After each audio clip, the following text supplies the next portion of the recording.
You could say it's been a long road for George Miller, wink wink, the director of Mad Max Fury Road. Of course, he was the man behind the original Mad Max series, and it's been 30 years since the last instalment. And this one has got Tom Hardy in the lead as Mad Max himself.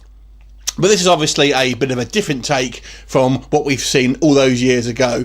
So this is a kind of sequel, but it really is a kind of one of these sequels slash reboots, although it does apparently fit within continuity, but whereabouts is kind of anyone's guess, to be quite honest. So this movie is pretty much an adrenaline-filled acid trip of a ride movie, and it's a bizarre film to say the least, but an exciting one. So the story, it doesn't really focus around Max. Max is almost like a spectator in his own film. This is the weird thing about this movie. But to be fair, the franchise as a whole, if you've not seen it, Max has never been a particular chatty character. He's always been a sort of stoic character that has seemed to be sort of caught up in these just kind of events that sort of happen and end up sort of playing a part in them, but never really sort of being the proactive person behind them. So what we have here is Max teaming up with a kind of an ex-captain of this warlord, and basically she's played by Charlize Theron, and she's called Furiosa, and she's basically a high-ranking officer in this kind of warlord's army, and she's decided she's had enough, and she's going to try and escape with this kind of truckload of women, basically, that are sort of kept by their leader, Immortan Joe. It's basically sex slaves, and basically just try and breed him, good unmutated children. So she's kind of had enough, and ends up through a series of events teaming up with Mad Max. And really, it's their sort of quest for freedom. On the way, you have other characters introduced. You have a character called Nux, who is basically a soldier who kind of is a grey character. He's almost a bit like Gollum, really, because his allegiance just kind of shifts, so to speak, and we don't quite know where he's coming from. So he gives a little bit of humanity to the bad guy, so to speak, and he's played by Nicholas Hoult, in probably one of the more interesting characters in this film. So the main complaint here that some people have had, and this film has actually got a little bit of flack for being sort of somewhat overly feminist and kind of really having Max sort of pushed out of his own movie as such, because the real star of the show here is Charlize Theron's Furiosa, and she definitely has more lines than Max, and the movie does kind of almost focus more on her than it does Max. So it's a kind of a bit of a strange movie calling it the Mad Max, but obviously this is a franchise name, but it kind of does go with the kind of the previous films, like I said, where Max is really more of a just kind of swept up in these events and doesn't tend to be the sort of the guy who really is the sort of the proactive person in these events. So it does keep it on with that. So I won't say too much more about the plot, but it's a slight plot, to be fair. It really is more of an excuse to have massive long sort of car chases, and if there will be a couple of criticisms maybe, and I think one of them will be the kind of the plot here, because if I'm starting off with the negatives, so let's get it out of the way. The plot is fairly slight, and the beginning of the movie for me was a little bit of a bit of a jumble. It didn't really kind of make a lot of sense. I didn't think the way it was set up and introduced these characters, it seemed to be sort of very quick and a little confusing. Now, you're probably not watching this film for plots necessarily, so I'm not going to hold it too much against that. But there isn't a whole lot of plot. It's really just an excuse for car chases. But the plot that we do have, I'd say, once we kind of get going and the characters are introduced, you end up sort of really caring about these performances, and this is really sort of, I think, carried on Charlize Theron's shoulders, because she makes such a great heroine in the vein of kind of Sarah Connor and Ripley from Aliens. I think she really can join those kind of female action heroes as a really sort of tough, believable female action hero. So don't bear too mind in these kind of like weird rants that you're getting from some various sort of websites and things like that. But you could argue possibly that the plot isn't all that complex, and it isn't.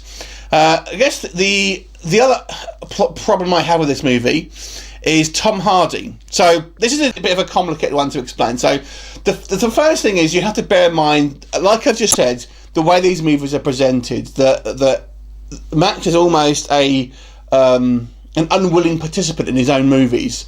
And that's all well and good, but I just don't think Tom Hardy has the kind of charisma that Mel Gibson did back in those films. He isn't bad in this film, but one of the things, for example, his accent is kind of a bit shifting. So if you don't know, Tom Hardy is British, but he's obviously playing an Australian character here, but his accent slips, and he even goes into his kind of Bane voice here and there.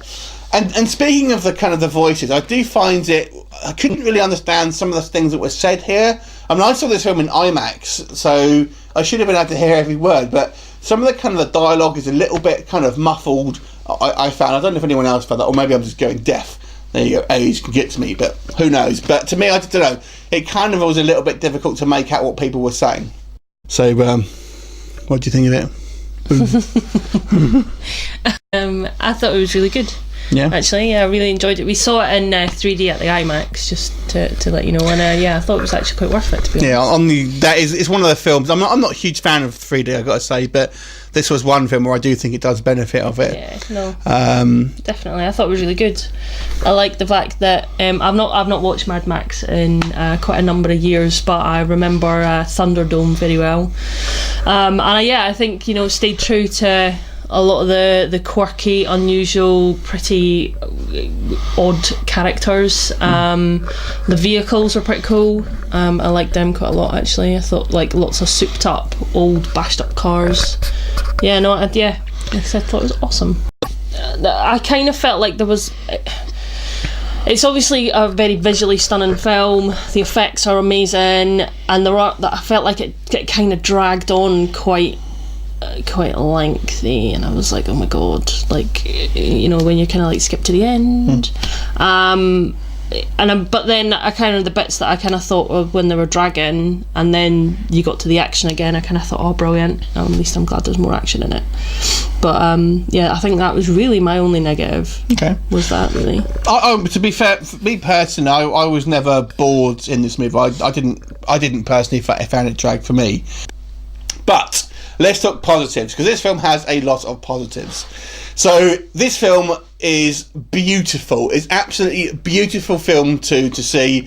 Some of the kind of just the scenery and the vistas and stuff like that, absolutely outstanding. There's a scene, even you might think, oh yeah, it's all in the desert, it's all going to look the same. No, they do a great job of really kind of mixing up the kind of the locales, the attention to detail, and I mean, you might sort of see some of this stuff in the trailer, but all the different vehicles, I mean, they sort of cut up from various other sort of cars and tanks and things like that, but they look awesome. The villains themselves as well are maybe don't have the huge amount of screen time, and you don't really get to know them. Interestingly, Immortan Joe, who is the kind of... There's three main cities, we get the impression. So Immortan Joe is the kind of the main antagonist, basically. And he's actually played by the same actor who played the bad guy, Toe Cutter Joe, in the original film. So I think what they're saying is you can actually take it as this is the same guy. Now, the guy in the first film obviously died, but I don't know, it's one of those films where I feel like you can take it that this is the same guy, because the guy in this movie is clearly a little messed up. He's clearly got some bad stuff going on to me. He actually reminded me a little bit of Overdog from the Mad Max clone Space Hunter, actually. If you're a B-movie fan, you know what I'm talking about. So if you've seen the movie Space Hunter, Immortan Joe actually reminded me of that kind of antagonist. But obviously we're talking Mad Max. They're the originators of this kind of genre, so you can't take that away from them. But little Easter egg, so you can potentially look at him being the same character, but you've also got two other kind of leaders of the city, from one that makes bullets and one that has water. So you basically have these three cities, one that has water, one that has ammo, and one that has gasoline, or guzzling as they call it here. And really it's kind of these kind of oppressed people escape and ultimate triumph, or attempt at ultimate triumph, try and get it from these oppressive forces. I have to say, it does remind me, even though it's a futuristic film, it kind of reminded me of a bit of a Conan and Red Sonja vibe, with obviously the two leads there. It kind of had that sort of feel to it in a certain way. So the main thing here, the stars of the show is the action and the vehicles and the vehicular combat, because it's second to none. I have seen some great action movies in my time, but the action in this film is fantastic. I mean, and George Miller It's done a majority of this all on practical effects, so it's absolutely outstanding to behold. And you know, it's crazy some of the stuff they got into. It almost comes it comes across as a little bit slapstick at times, but I don't think it in a bad way. Just the way this this film is presented, it almost seems so implausible, but it's just so much fun, and it's almost got a kind of a sort of humorous side where it's just like Mad Max gets literally put through the ringer, one thing after another, and it's just basically it is quite funny in a kind of weird, twisted way. But it's a very, very exciting movie. It doesn't kind of sort of let up too much. It's a very sort of, as you'd expect, an adrenaline fueled movie. I thoroughly enjoyed it.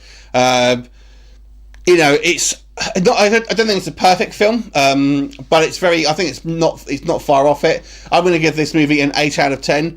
Have you seen it? What did you think of it? Leave me a comment, and I will look forward to seeing you next time. Bye for now.